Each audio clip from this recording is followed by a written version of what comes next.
बिल्किस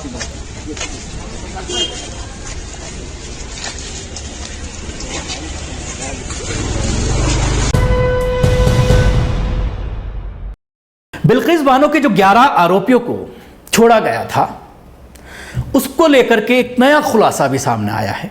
एक लेटर, आप अपने टीवी स्क्रीन पर इस लेटर को देख सकते हैं। यह लेटर सोशल मीडिया पर आज सुबह से ही गर्दिश कर रहा है, जो केंद्रीय गृह मंत्रालय के एक अधिकारी के जरिए जारी किया गया है। और इसमें आज़ादी का अमृत महोत्सव के वजह से, देश जिस तरह से आज़ादी का अमृत महोत्सव मना रहा है, उसकी वजह से इन आरोपियों को, और ये बताते हुए कि इनका चाल चलन अच्छा है, जेल में इनका आचरण अच्छा है, जिसकी वजह से इनको जेल से छोड़ा जाए, ये आदेश दिया गया। उसके बाद गुजरात सरकार ने भी सिफारिश की और फिर कोर्ट ने इनको छोड़ने का ऑर्डर किया, जिसको लेकर के काफ़ी हंगामा हुआ।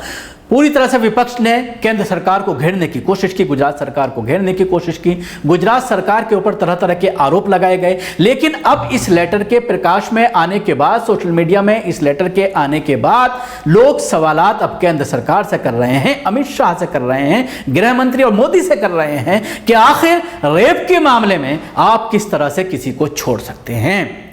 ये एक बड़ा सवाल है जो सोशल मीडिया पर आज किया जा रहा है, और मोदी और केंद्र सरकार को इस पूरे मामले को लेकर घेरा जा रहा है, जो हमेशा बेटियों की बात करते हैं, बेटी बचाओ बेटी पढ़ाओ की बात करते हैं, मुस्लिम महिलाओं की सुरक्षा की बात करते हैं। प्रधानमंत्री नरेंद्र मोदी, जब तलाक बिल लाया जा रहा था तो उस वक्त जिस तरह से मुस्लिम महिलाओं के ऊपर यह कहा जा रहा था कि हम बहुत बड़ा एहसान कर रहे हैं, और यह कहा गया उसके बाद 2019 में कि मुस्लिम महिलाओं ने तलाक बिल की वजह से मोदी को जो है वो वोट दिया। लेकिन एक दूसरी मुस्लिम बेटी बिल्किस बानो, जब प्रधानमंत्री नरेंद्र मोदी सीएम थे गुजरात के, 2002 दंगे हुए, बेटी को इनके सामने मार दिया गया, हमला ज़ाया हो गया, माँ बाप को मार दिया गया, परिवार के कई सदस्यों को बिल्किस के सामने मार दिया गया, और उसके बाद सामूहिक बलात्कार किया गया 3 साल की बच्ची के सामने। आरोपियों को सजा हुई कठोर, लेकिन केंद्र सरकार ने सिफारिश की छोड़ने की, और फिर सबको बरी कर दिया गया, जिसको लेकर सोशल मीडिया में कोहराम मचा हुआ है। लोग तरह तरह के सवालात कर रहे हैं।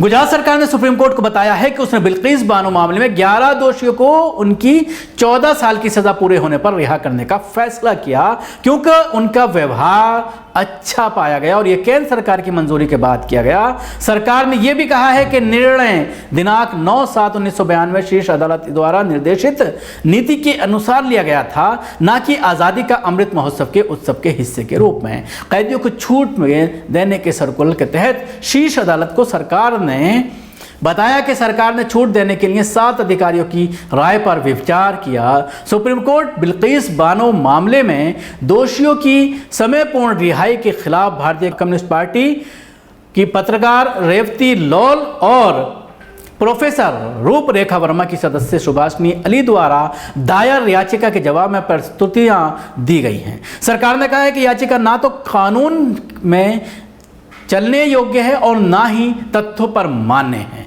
आगे ये तर्क दिया गया है कि याचिकाकर्ताओं के पास सजा में छूट के आदेशों को चुनौती देने का कोई अधिकार नहीं है। राज्य गृह विभाग ने जवाब में कहा है कि यह अच्छी तरह से स्थापित है कि एक जनहित याचिका एक आपराधिक मामले में सुनवाई योग्य नहीं है। याचिकाकर्ता किसी भी तरह से कार्यवाही से जुड़ा नहीं है, ये आरोप लगाते हुए कि याचिका केवल एक व्यक्ति के कहने पर दायर की गई है, जिसमें राजनीतिक साजिश है। सरकार ने तर्क दिया है कि याचिका खारिज किए जाने योग्य है। सरकार ने जवाब में कहा है कि एक तीसरे पक्ष के अजनबी को या तो संहिता के प्रावधानों के तहत या किसी अन्य कानून के तहत अनुदान की शुद्धता या अभियोजन के लिए मंजूरी से इनकार करने या नियमित परीक्षण के बाद अदालत द्वारा लगाए गए दोष सिद्धि और सजा पर सवाल उठाने से रोका जाता है।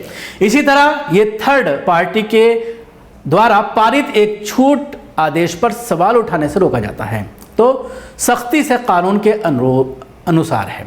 गुजरात सरकार द्वारा 15 अगस्त 2022 को सजा में छूट दिए जाने के बाद सभी दोषियों को गोधरा की एक जेल से रिहा कर दिया गया था। मई 2022 में सुप्रीम कोर्ट ने माना कि गुजरात सरकार मामले में छूट पर विचार करने के लिए उपयुक्त सरकार थी और निर्देश दिया कि 2 महीने के भीतर छूट के आवेदनों पर फैसला किया जाए। इन दोषियों की समय से पहले रिहाई से व्यापक आक्रोश फैल गया था।